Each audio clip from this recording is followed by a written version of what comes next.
బాలీవుడ్ దర్శకుడు నితీష్ తివారీ తెరకెక్కిస్తున్న రామాయణ ట్రైలర్ విడుదలైన తర్వాత సోషల్ మీడియాలో భారీ చర్చ మొదలైంది. ముఖ్యంగా ప్రభాస్ నటించిన ఆదిపురుషుతో పోలికలు పెడుతూ నెటిజన్ల అభిప్రాయాలు వ్యక్తం చేస్తున్నారు. రెండు సినిమాలు కూడా రామాయణ ఇతిహాసం ఆధారంగా రూపొందడంతో ఈ పోలికలు ఉన్నాయి. అయితే కేవలం ట్రైలర్ను చూసి ఒక సినిమా నిర్మాణానికి రావటం సరైన విధానం కాదని అంటున్నారు. దాదాపు 4 నిమిషాల నిడివి ఉన్న రామాయణ ట్రైలర్లో విజువల్ ఎఫెక్ట్లు, పాత్రల పరిచయం, కథా ప్రపంచం, బ్యాక్గ్రౌండ్ స్కోర్కు ప్రాధాన్యం ఇచ్చారు. విజువల్ క్వాలిటీ విషయంలో మేకర్లు భారీ స్థాయిలో కృషి చేసినట్లుగా ట్రైలర్ స్పష్టంగా చూపిస్తుంది. ఇదే సమయంలో సోషల్ మీడియాలో కొందరు ఆదిపురుషుతో పోల్చుతూ ఏ సినిమా మెరుగ్గా ఉందనే చర్చ మొదలుపెట్టారు. అయితే ఇలాంటి పోలికలకి ఇంకా సమయం ఉందని చెప్పాలి. ట్రైలర్ అనేది సినిమా గురించి ఒక చిన్న పరిచయం మాత్రమే.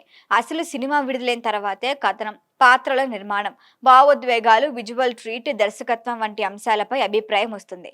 కేవలం కొన్ని నిమిషాల వీడియో ఆధారంగా రెండు చిత్రాలను పోల్చడం సమంజసం కాదని అంటున్నారు. ఆదిపురుష్ విషయంలో ప్రేక్షకులు ఎక్కువగా విమర్శించిన అంశాలు రచన, పాత్రల రూపకల్పన, సంభాషణలు, ముఖ్యంగా రావణుడి పాత్ర డిజైన్, సైఫ్ అలీ ఖాన్ లుక్, పాత్ర తీరు ప్రేక్షకుల అంచనాలకు దూరంగా ఉంది. విజువల్ ఎఫెక్ట్ల పైన కూడా పెద్ద ఎత్తున అభ్యంతరాలు వ్యక్తమయ్యాయి. ఫలితంగా భారీ అంచనాల మధ్య విడుదలైన ఆ చిత్రం ప్రేక్షకులను మెప్పించలేదు.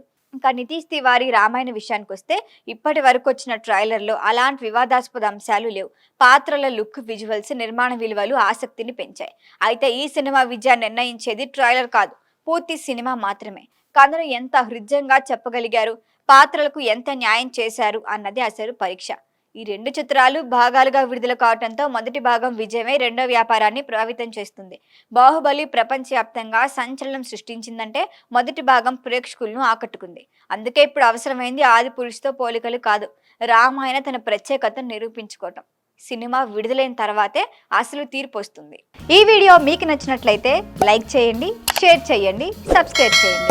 మరిన్ని అప్డేట్ల కోసం మా వాట్సాప్ నెంబర్ను సబ్స్క్రైబ్ చేసుకోండి.